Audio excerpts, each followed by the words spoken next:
Revive ചെയ്യാൻ വേണ്ടിയിട്ടുള്ള പരമാവധി ശ്രമങ്ങൾ നടത്തി. പക്ഷേ റിവൈവ് ചെയ്യാൻ സാധിച്ചില്ല. ഏറ്റവും സങ്കടം ഉള്ള, വിഷമമുള്ള, നിർഭാഗ്യകരമായിട്ടുള്ള ഒരു കാര്യമാണ്.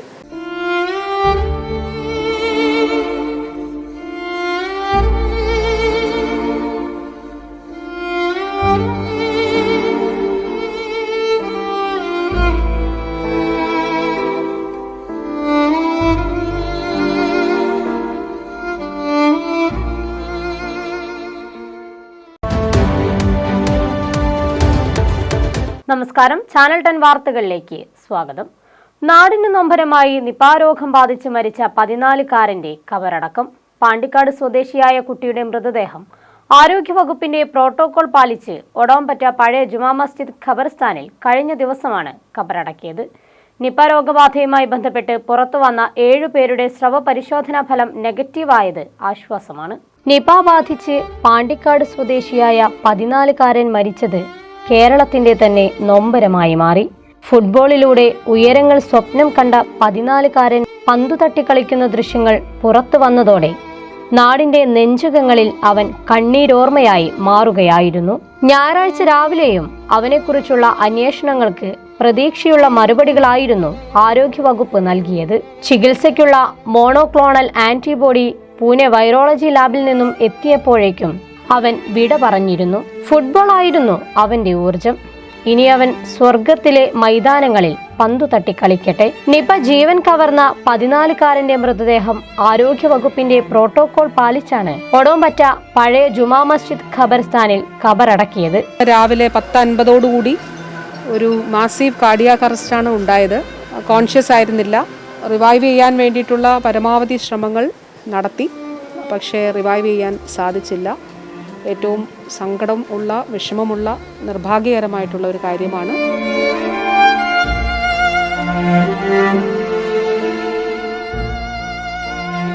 കഴിഞ്ഞ 6 വർഷത്തിനിടെ സംസ്ഥാനത്ത് നിപ ബാധിച്ച് മരിച്ചവരുടെ എണ്ണം ഇതോടെ 21ആയി. നിപ രോഗബാധയുമായി ബന്ധപ്പെട്ട് പുറത്തുവന്ന 7 പേരുടെ സ്രവ പരിശോധനാ ഫലം നെഗറ്റീവായത് ആശ്വാസമാണ്.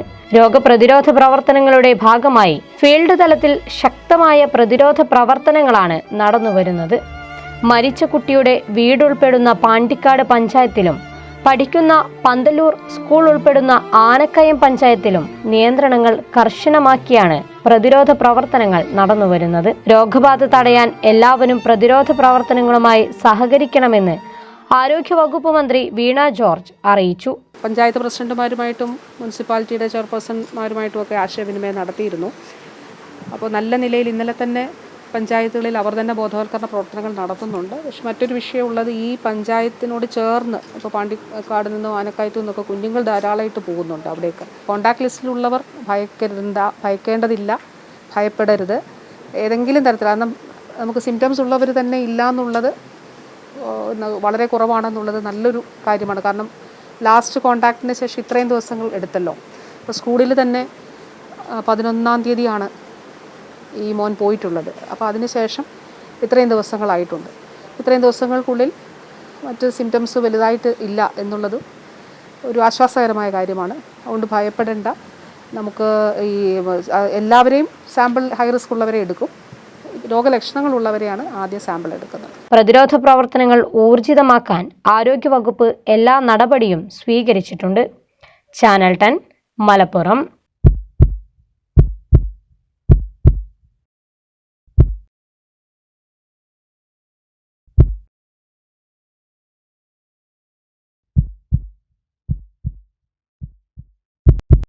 ജീവന്റെ തുടിപ്പ് നിലനിർത്തും സുരക്ഷിത കരങ്ങളിലൂടെ BKCC heart hospital, Manathumangalam, Ooty road, Perinthalmanna.